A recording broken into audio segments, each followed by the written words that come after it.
want to start off by saying I never used to believe in urban legends or paranormal stuff until recently. The stories, the warnings, the things you hear whispered about when you tell people you're going camping in certain areas.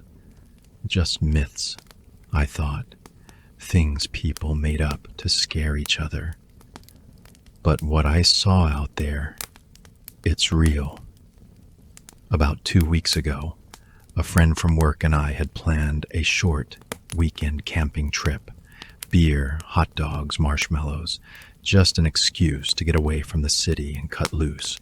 No cell service, no boss breathing down our necks, no Karens shouting at us to get the manager, just trees and firewood. By midnight, we were almost ready to go to bed. It was just me and my friend John, sitting by the fire. He was my closest friend out of all my coworkers, loud, happy, always laughing, playful, but not in a mean way. All of the sudden, just as we were about to put out the fire, we started hearing strange noises. It almost sounded like a person screaming for help, except it just didn't sound quite right. I don't know how to explain it.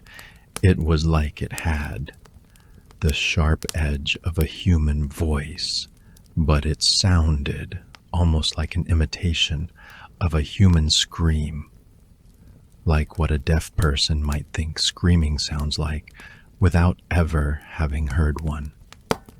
John shot me a look, all the joking gone from his face. "You heard that too?" he whispered. Before I could answer, the scream sounded again, ringing out through the calm night sky, like a siren in the distance, echoing through the trees. We stood up fast, grabbing our flashlights. I told myself it was probably just some drunk hikers, maybe kids messing around, but my chest was already tight. "Should we check it out?" I asked. John hesitated but nodded. "I don't know. It's creeping me out. But what if someone's out there hurt?" So we went. The firelight faded behind us until it was just two beams cutting through branches and shadows.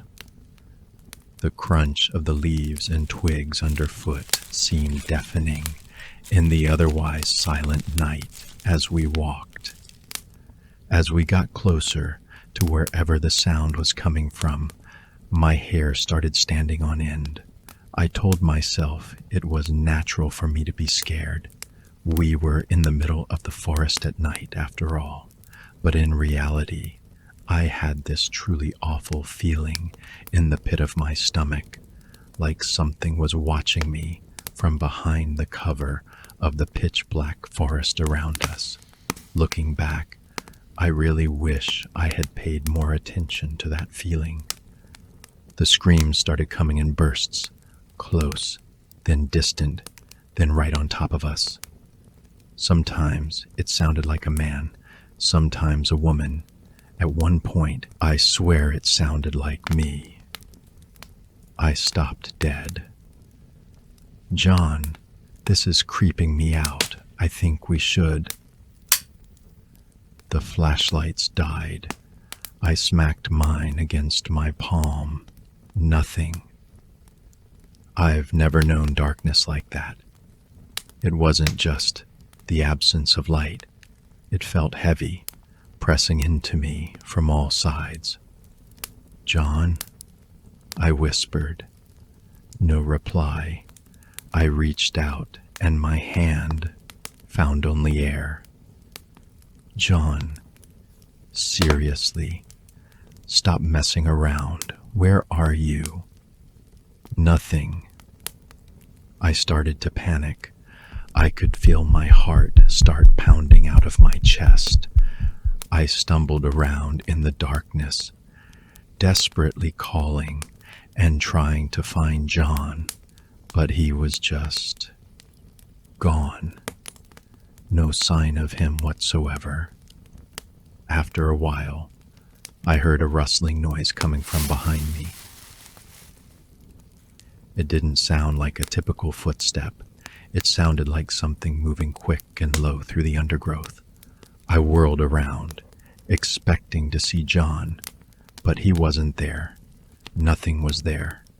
The only sign that there had been something, a hanging tree branch swaying lightly, as if something had just brushed past it. That was when I decided to go back to camp. I ran as fast as I could, vaguely in the direction I thought camp was in, and by some miracle managed to arrive.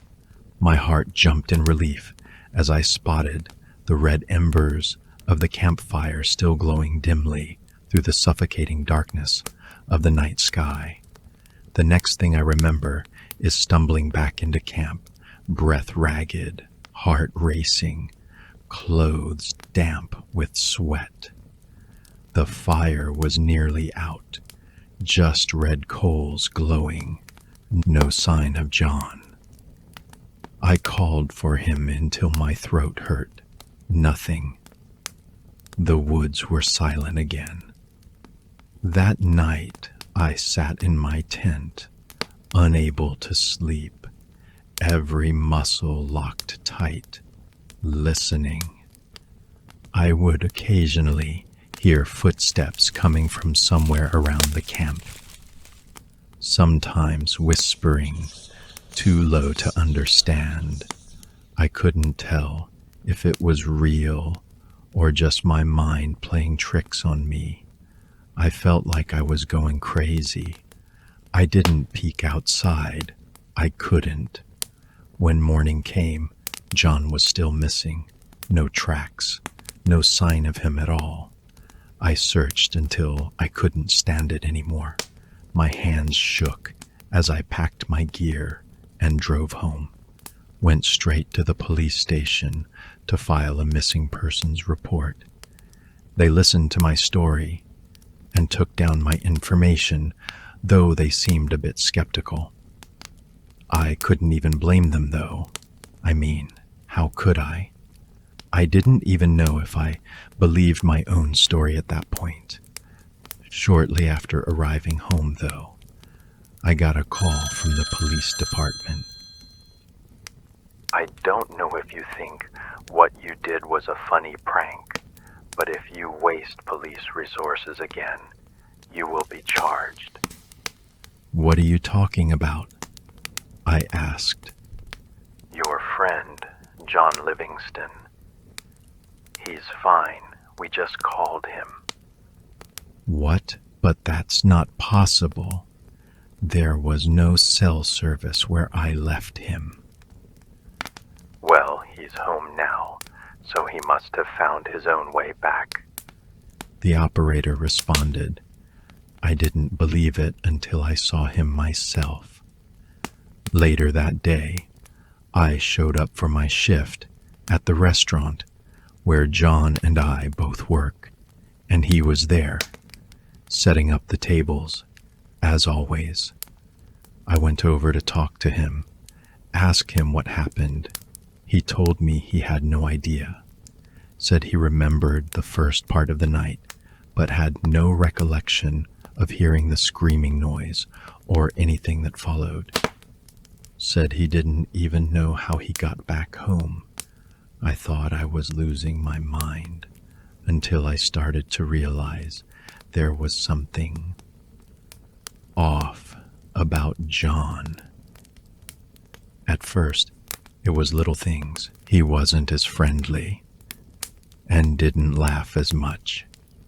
His eyes lingered too long when people weren't looking, like he was studying them. And his voice, it just sounded dead, monotone, detached. It was so different from the John I knew, always so perky and full of life. I had conversations with him that weren't altogether incoherent, just very out of the ordinary. Short responses when John would normally never shut up, and a kind of analytical approach to everything that was distinctly inhuman. He was like a robot, acting and conversing entirely on logic and seeming to struggle understanding the emotional aspect of human life and socialization. As an example, there was this one time when our coworker, Ivana's family and boyfriend, came to visit her during her shift. She was running late, so John sat them down and started their service. When Ivana finally came in, I thought he'd just hand the table back over to her without thinking twice. That's what John would do, but that's not what he did. She joked with him, saying, All right, thanks. I'll take it from here. But John just looked at her and said flatly, Why?